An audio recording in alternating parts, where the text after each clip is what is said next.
Pernahkah kau melintasi jalan sunyi di tengah malam ketika kabut tebal menggantung rendah di atas tanah dan angin berbisik seolah memanggil namamu?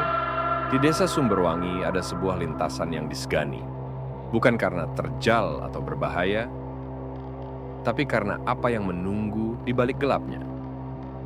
Bagi penduduk setempat, lintasan itu dikenal sebagai jalan sunyi, tempat di mana banyak pelintas tak pernah sampai di tujuan. Bukan karena kecelakaan, tetapi karena hilang, lenyap tanpa jejak.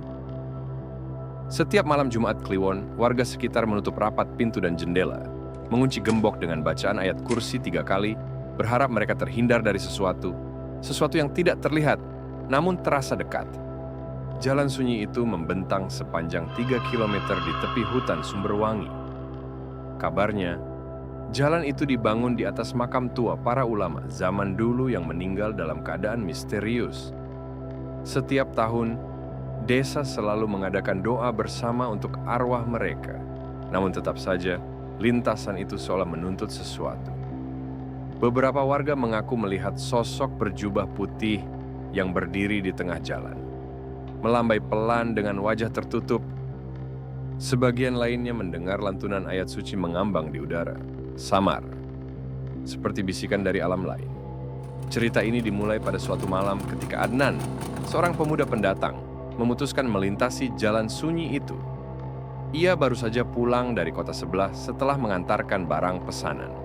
Malam itu, kabut turun lebih tebal dari biasanya, dan bulan nyaris tertutup seluruhnya oleh awan gelap. Hanya jalan pintas, pikir Adnan sambil menyalakan lampu jauh motornya. Namun, setelah beberapa menit melaju, ia menyadari sesuatu yang aneh. Jalan itu terasa lebih panjang, dan tidak ada satupun rumah yang ia kenali. Lampu jalan hilang entah kemana. Di tengah perjalanan, tiba-tiba lampu motornya meredup, dan suara mesin mendadak tersendat-sendat. Adnan berhenti di tepi jalan, mengumpat pelan sambil memeriksa mesin. Namun di tengah sunyi itu, ia mendengar suara, lantunan ayat yang lirih, jauh di dalam hutan. Tidak ada manusia, tidak ada rumah, hanya pohon-pohon yang melambai pelan, seolah ikut membaca doa. Adnan mencoba mengabaikan suara itu. Namun semakin ia berusaha, semakin lantang suara tersebut terdengar. Hingga pada akhirnya, suara itu berubah menjadi bisikan yang menyebut namanya Adnan. Adnan. Ketika Adnan menoleh, sosok berjubah putih berdiri di tengah jalan, tidak jauh darinya. Wajahnya tertutup, tangannya melambai pelan. Adnan mundur dengan napas tertahan, keringat dingin mengalir di pelipisnya. Ya, teringat cerita warga desa tentang sosok penjaga lintasan yang mencari suluk kemerdekaan, perjalanan spiritual yang belum selesai. Dengan gemetar, Adnan merogoh sakunya, mengambil tasbih kecil peninggalan ibunya. Mulutnya gemetar membaca ayat kursi. Semakin ia baca, sosok itu perlahan memudar, menyatu dengan kabut, hingga lenyap tanpa jejak. Adnan masih berdiri di tepi jalan itu, napasnya memburu, tubuhnya gemetar. Jalan sunyi kembali sepi, namun hawa dingin masih menyelimuti. Tanpa berpikir panjang, ia menyalakan motornya dan mencoba melaju lebih cepat. Tapi sesuatu menahannya, suara dari arah belakang. Ia memberanikan diri menoleh dan melihat sesosok pria tua berjubah coklat lusuh berdiri di tengah kabut. Wajahnya penuh kerutan, matanya dalam, namun ada kehangatan dalam sorotannya. Anak muda, suara pria tua itu terdengar berat namun lembut.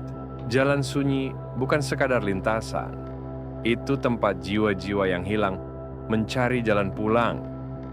Kau selamat karena tidak lupa untuk mengingatnya. Jangan pernah berhenti, nak. Seketika pria tua itu menghilang dalam kabut, seolah diserap oleh keheningan. Adnan terdiam sejenak, lalu melafalkan zikir perlahan sambil menatap jalan yang semakin memanjang di depannya. Kali ini ia tidak takut, karena ia tahu lintasan itu akan membawanya pulang. Dalam tradisi keislaman, bacaan ayat suci dipercaya mampu melindungi seseorang dari gangguan makhluk halus dan energi negatif. Beberapa orang tua di pedesaan kerap mengajarkan anak-anaknya untuk selalu membawa tasbih atau membaca ayat tertentu sebelum bepergian di malam hari. Bukan sekadar tradisi, tetapi bentuk penjagaan spiritual yang sudah diwariskan secara turun-temurun. Jangan lupa untuk like dan subscribe video ini. Tulis di kolom komentar apakah kamu pernah mengalami pengalaman serupa di tempat angker atau ingin kami bahas cerita mistis di lokasi lain. Sampai jumpa di cerita horor berikutnya.